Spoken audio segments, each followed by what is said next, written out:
he wants to know how much support is there for this point of view about the peace process among Israelis, like in Israel.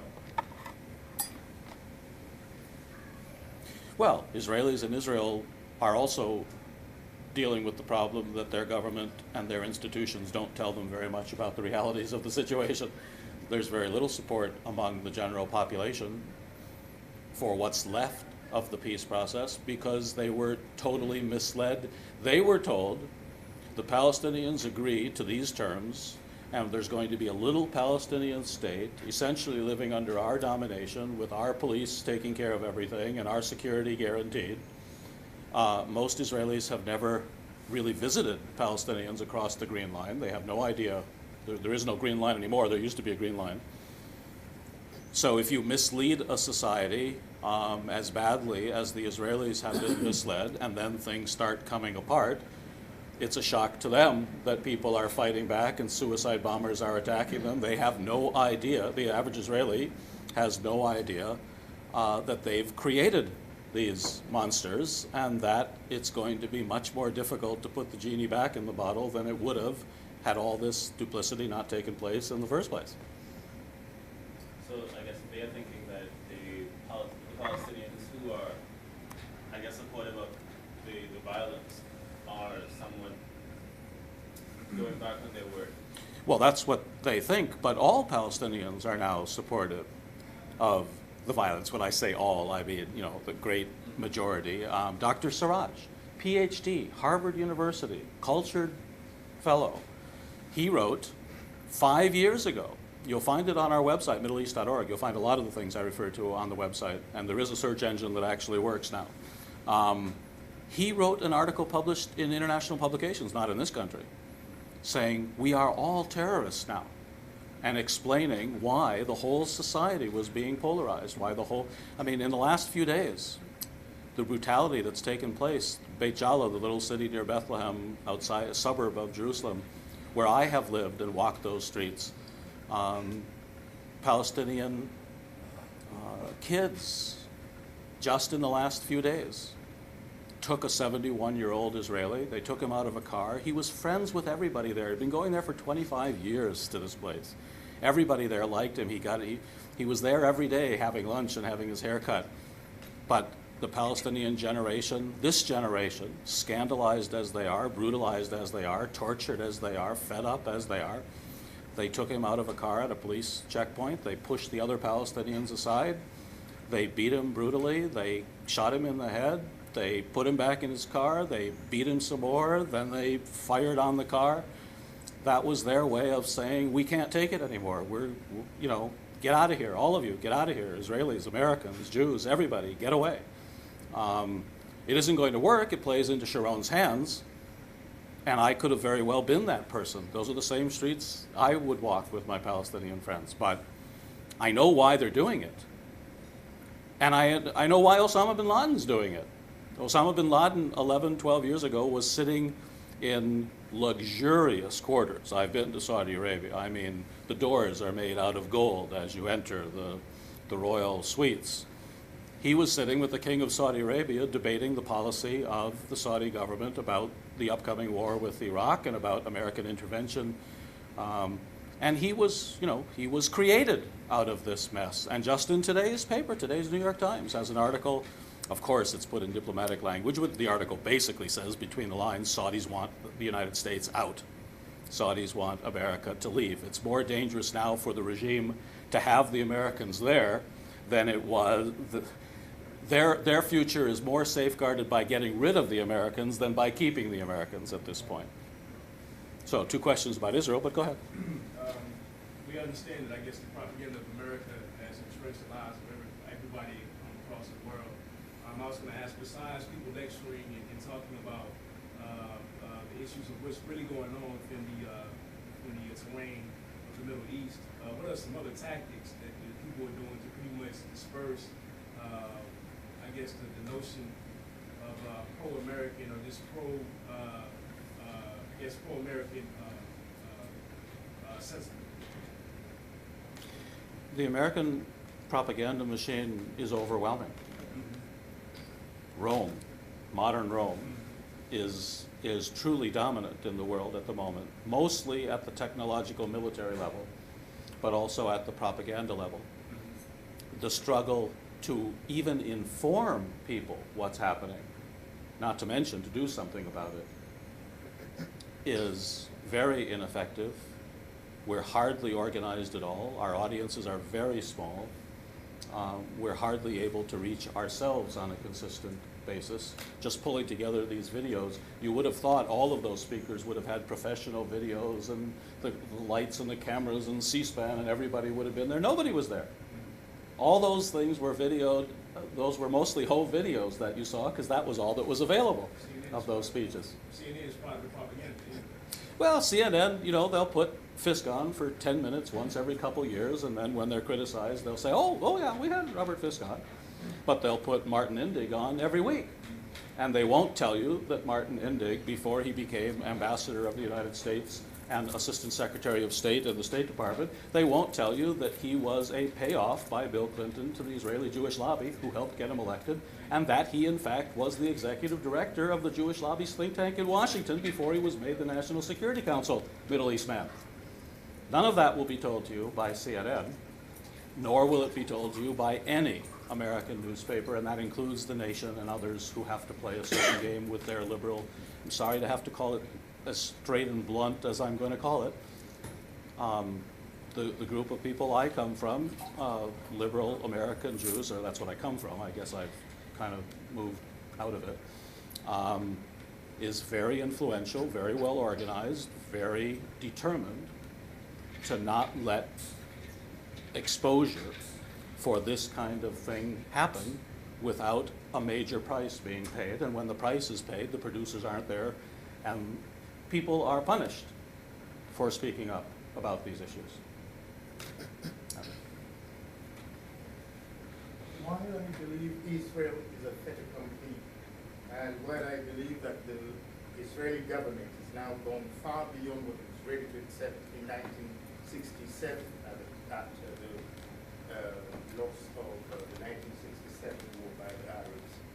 And while I believe also that Mr. Clinton compounded the problem of Jerusalem by announcing the readiness of America to move the American embassy to Jerusalem, I don't think it is realistic for the Palestinians to ask for the return of those Palestinians who left in 1948 after the First World War. What is your response to that? If a negotiated settlement is to be achieved, should there be an insistence on the part of the Palestinians for the return of these Palestinians, or should compensation be rather paid to them, and perhaps a symbolic return of a few just to ensure that the international requirement of displacement is met? Very, very, very important question, and gets to the heart of what a potential settlement could look like that would have at least enough support to have a chance of succeeding. Unfortunately, I think the likelihood in the next decade is much more bloodshed, potentially even a catastrophic war in the region. But if the Camp David of Clinton was designed as it's his last moment. He was brought to power by certain political interests. He wanted to go down in history, get a Nobel Peace Prize. He knew what happened to Jimmy Carter, et cetera, et cetera. But they essentially yanked Arafat to Camp David and said, we've created your regime, we support your regime, here are your choices. You can either sign on the dotted line, and you and your friends and your cronies get a lot of money, and we'll provide economic support, and you and your cronies can put more money in your bank account, and you can be the president of Palestine, and we'll take you to the White House and put you on TV, and it'll even be bigger than it was in '93, and we won't let Bruzonsky speak on any TV in America, or in Canada, this time in Canada too. But he couldn't do it not because he didn't want to do it. I think he couldn't do it because even his own people wouldn't have supported that kind of agreement. Now, directly, right of return, fortunately, the Arab-Israeli conflict actually has a potential solution to it. It's not like Kashmir or Northern Ireland, where the solution is more difficult to contemplate.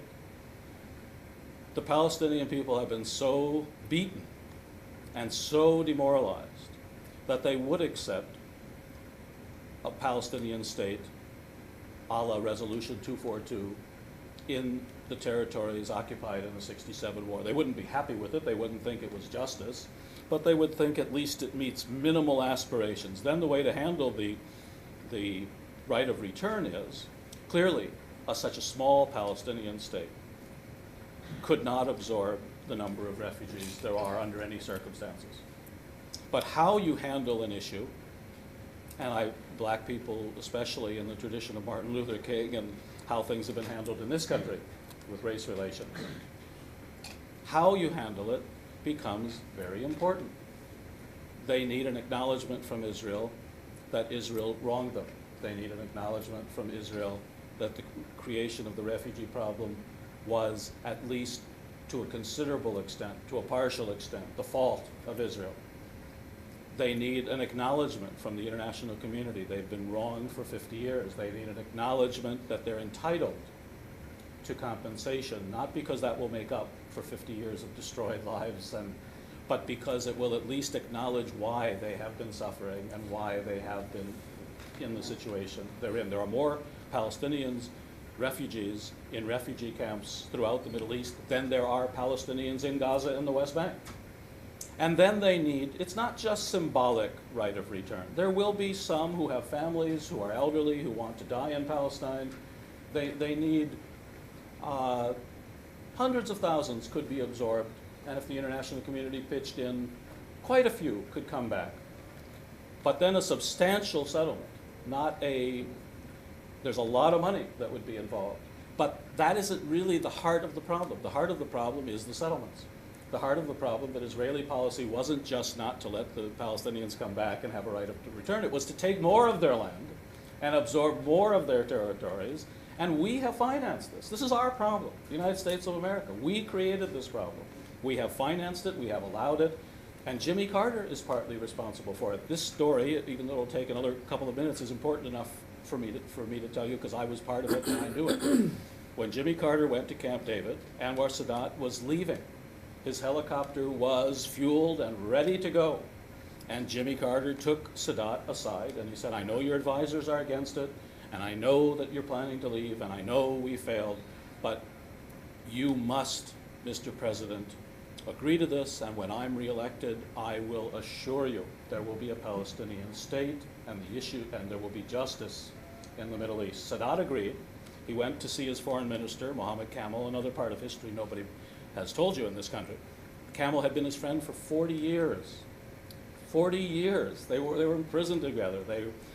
He was the foreign minister. He went to Kamel and he told him what he was going to do, and Kamel said, you can't.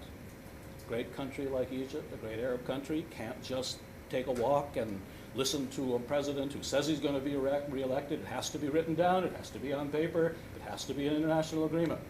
Kamel resigned and wrote in his memoirs what had happened to Sadat. Of course, you remember Sadat was then killed a few years later. But here's the kicker on settlements and right of return that goes to the heart of your question. Jimmy Carter promised Anwar Sadat that he would force the Israelis to stop settlement construction, and that would be the sign that there would be a Palestinian state in the occupied territories. And I went and interviewed Bruzonsky, the acting Egyptian Minister of State, the next year, and he promised me in a big headline, come back next year, Mark, there'll be a Palestinian state. What happened was, Jimmy Carter went to the Congress of the United States, spoke to the world, spoke to the American people, said in his speech that as part of this agreement, the Israelis have frozen all settlement activities.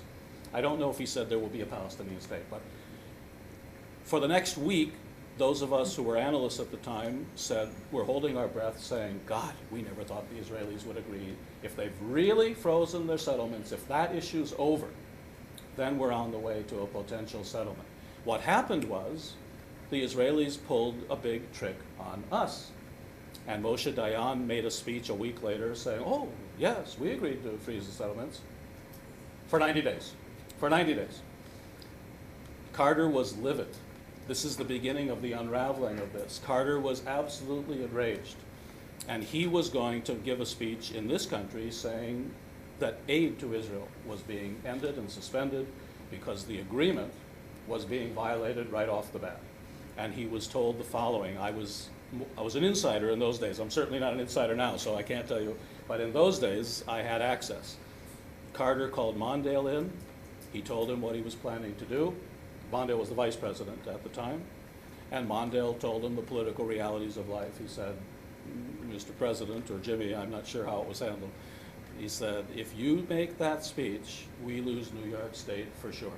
We lose New York State, not likely we have a chance at coming back to power. We're not back in power. You can't deliver to Anwar Sadat what you've promised.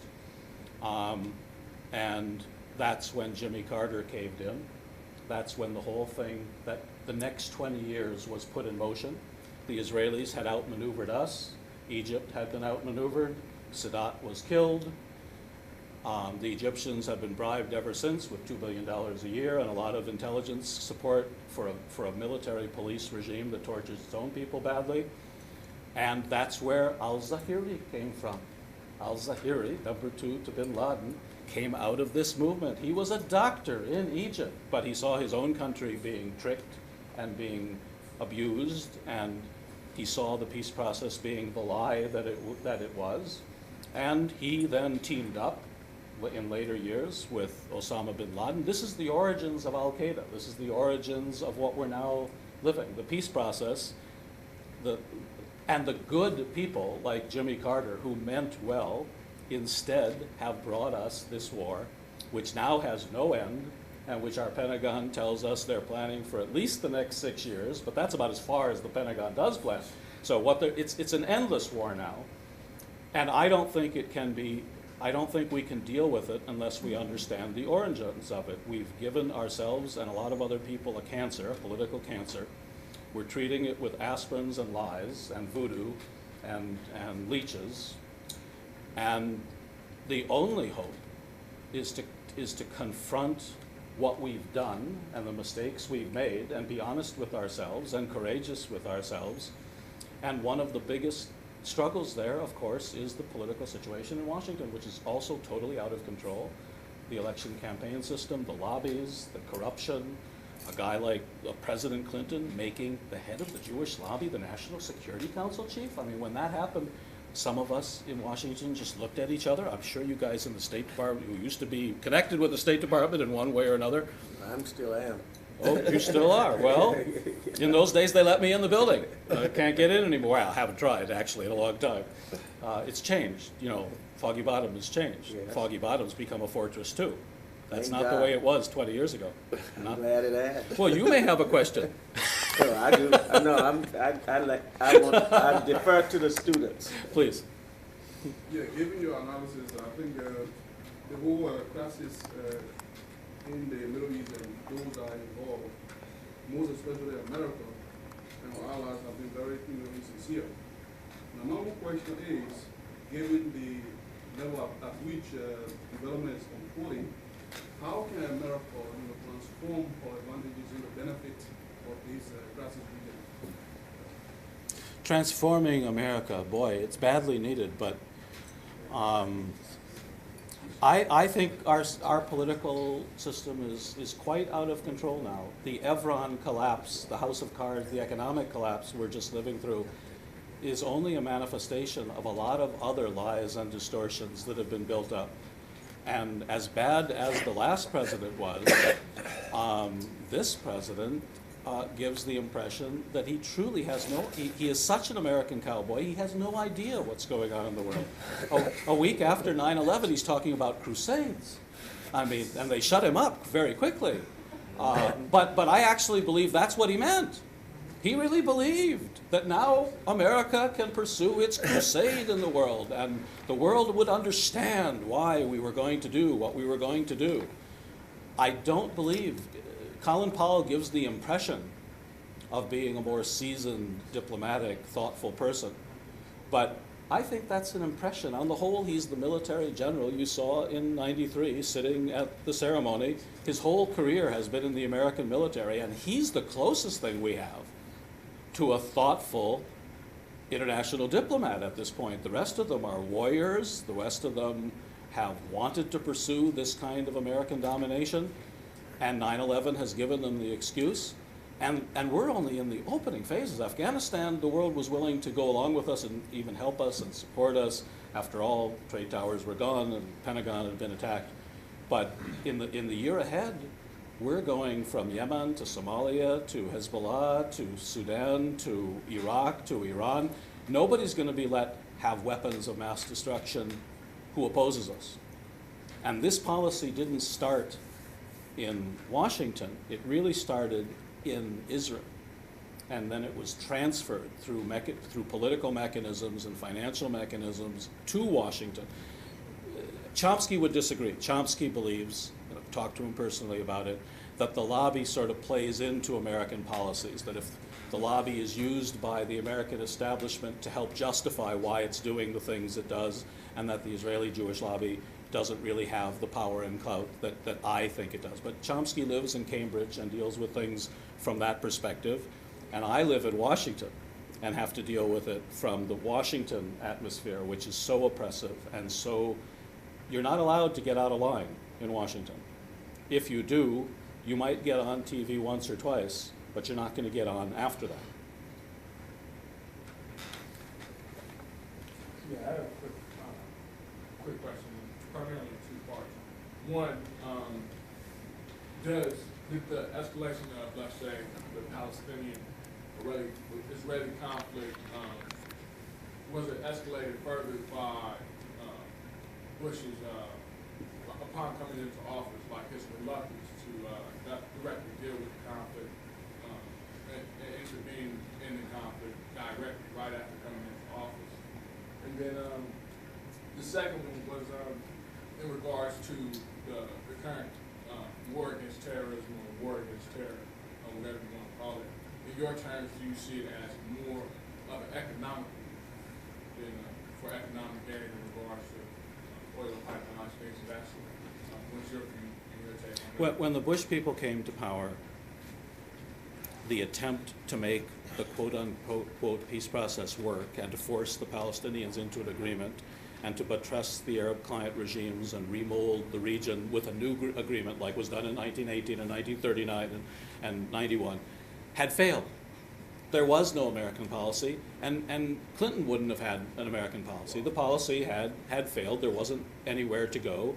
The idea was let them simmer and let them kill each other a little bit and let them burn their energies and their resources up, and then down the road, we'll... So I don't blame that on Bush. He was continuing the policies that had already been set in place. As for the economic component to it, that's the major component. What the empire is about is wealth and power. That's what all empires are about. In the beginning of the last century, we pushed our way into the Middle East, not just because the Ottomans were there and we could push them out, but because we knew there was oil. And we knew that the century was going to be dominated by energy concerns. And the British were the ones who were really in the forefront of this when they sent... Lawrence might have had a sincere interest in liberation of the Arab people. But Lawrence was a tool used by British imperialism, and anybody who's watched the masterpiece theater, Lawrence After Arabia, can see the broken man and his divided allegiances. The British knew that the region would be economically important, and also they had India to protect and their wealth in the subcontinent. And now the American empire knows that the resources of the old Russia and the old Soviet Union and Central Asia are going to be important. There's huge natural gas and petroleum reserves throughout the region. And that's the real reason we're going in there. We could have, the war on terrorism could have been, we're going to get Al-Qaeda and we're going to get bin Laden, and that's going to be that. Instead, this is our ticket to put our forces in the countries there, to set up the regimes there, and the economic interests are already taking place. The oil companies and the natural gas companies, they're already there. That's what we're really there for. Two questions. If Arafat, in the view of the Israelis, had outlived his usefulness and it appeared that they have reached that conclusion, who are they trying to get to replace him in terms of carrying on the negotiations with someone they can control or some other person? Second point is going back to the Carter administration and the firing of Andrew Young in terms of his contacts with the Palestinians in the UN. Do you have any background and insights as to what happened? There's the official story, and there's the unofficial story. What is the unofficial story? It's not, the Andrew Young incident is one that I have impressionistically. I was around then, and I was welcome in that White House, in the Carter White House. And I think what happened is, but this is not fact, this is really putting the pieces together. I think the president told Andrew Young to try to push things forward, to do what you should at the UN, to meet with the PLO people if necessary. You're the ambassador of the UN, you can do it. Nobody else in the administration can do it. I think Andrew Young was put out there in hopes that something good would come of this. They meant well. That group meant well, even though what they did turned out to be disastrous. Then, when the heat got so strong on the president, from the Israeli Jewish lobby primarily, Carter couldn't stand up to that heat, just like he couldn't stand up and do what he should have done after Camp David. And Andrew Young was sacrificed. I think they maintained a friendship. I don't think I don't know. You could tell me. I don't think they broke personal relations. No, they haven't. So my suspicion is the president said, "Look, the political heat is just too great. I can't. I'm sorry. I wanted you to do these things." And maybe Young was ready to move on anyway. I mean, who knows what the personal interests were. But how did the Israelis find out that Young had met with the Oh, Palestinians? Jesus. The Israelis bugged the White House. I mean, okay, fair enough. You're not going to see it in the New York Times and on CNN, and for guys like me who say it, you're never going to see me on CNN again. The Israelis bugged Clinton and Monica. The Israelis have, in fact, there's a new book out, just out, by Dandelion Press, of all places, by a British journalist, Gordon Thomas, in which he outlines the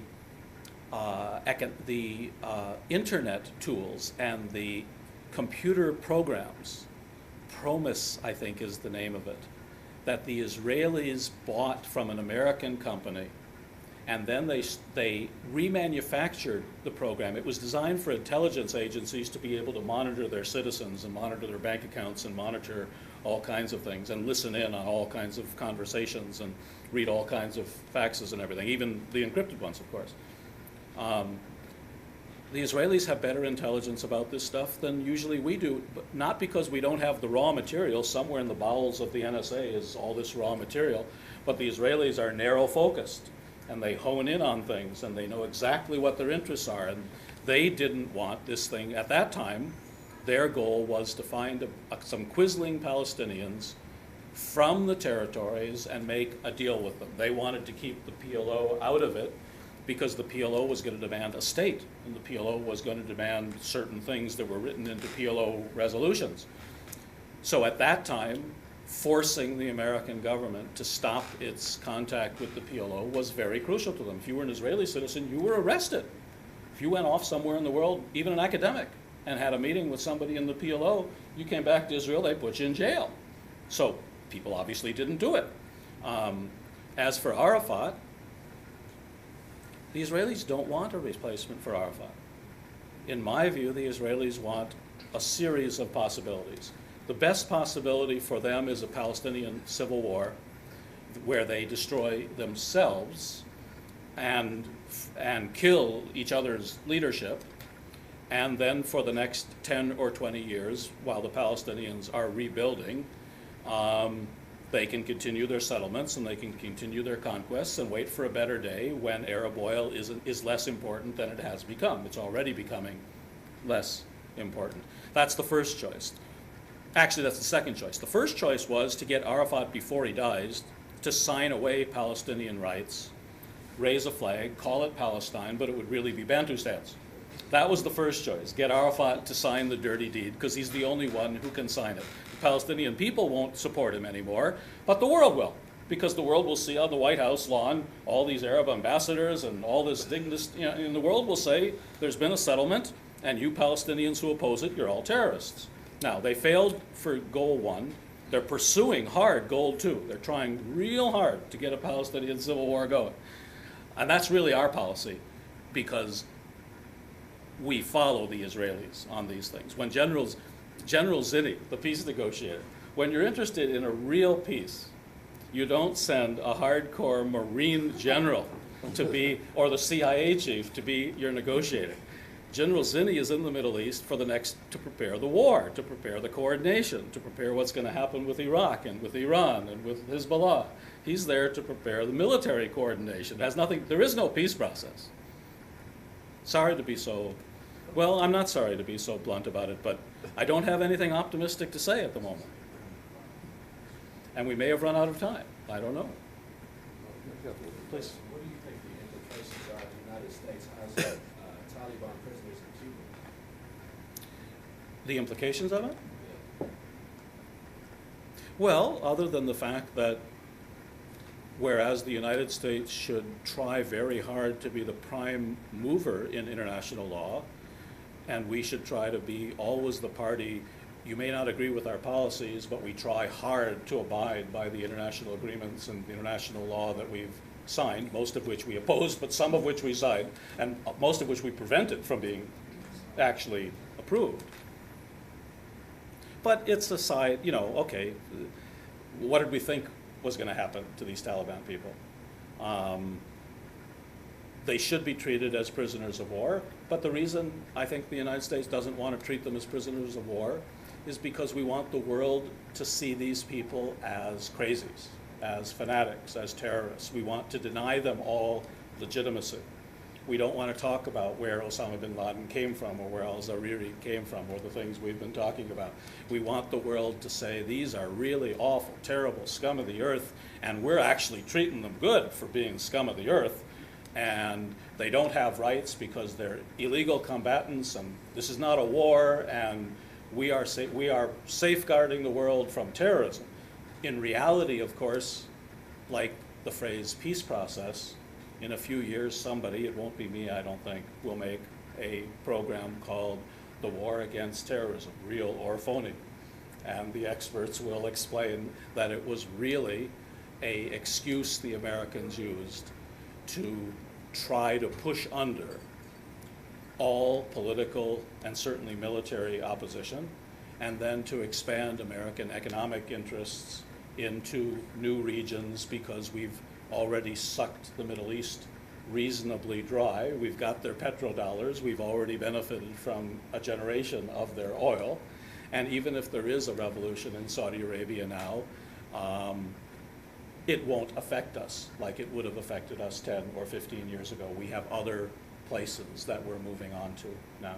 It's all pretty bleak, but for people living in the region, it's a little different. I, as a writer and journalist, can take out my wrath by speaking occasionally and putting on a TV program. U.S. students can go to courses and you can talk to each other, and instead of reading the New York Times, you can read The Guardian. But if you're in the Middle East, where you can't even travel from Beit Jala to Jerusalem, the distance from here to your airport, where you're unable to move, you're unable to breathe, where you're fearing every day the knock on the door, where your parents have been tortured. And in Palestine, believe it or not, almost every family now has a member of the family, not someone they knew or not someone who lives down the street. Almost every family will tell you, they arrested our father and tortured him. They broke into our house and they pushed our mother around and they demeaned our family and they took our son off and we didn't see him for 3 months, or they killed him. I mean, the level of brutality is now, so it's creating terrorism. We are in the business of manufacturing terrorists. That's what happens in Palestinian or Palestinian and Israeli Palestinian. No, across the Green Line in Israel proper, because Israel, within Israeli society, there's a different level of repression. This is what happens in the occupied territories. Isn't it true that like Israel is only one of the nations, or perhaps the only nation that has like statutes within law that permit torture. Yes, as unbelievable as it seems. Israel's the only democratic country that actually has in the legal system decisions from the Supreme Court which legitimize the use of torture. But also there's another major point here which I've already made but haven't fully emphasized. What the Israelis do could never have been done before or now without us. We are the complicitous party, and we are the empire, and we could have stopped it, even with the power of the Israeli Jewish lobby. But our politicians haven't had the guts or the understanding to do it, and thus we've reached the moment in history where we're at, which I think is going to get much worse fairly quickly at this point. Not to shift the focus, but answer a question about Afghanistan. After, I guess we see that it's not useful to bomb and everything there, and the temporary government, I guess, shifts power. What do you think the peacefulness of that area is going to be, Afghanistan? Or do you think it's going to go back to fighting or anything like that? I think we've destabilized the subcontinent terribly. We've created an impossible situation in Pakistan. Maybe Musharraf will continue, set up a police regime or military police regime like in Egypt, start torturing his own people again, as has been done before in Pakistan. But my suspicion is the dance Musharraf is doing cannot be sustained. He's going to run out of energy and something's going to give.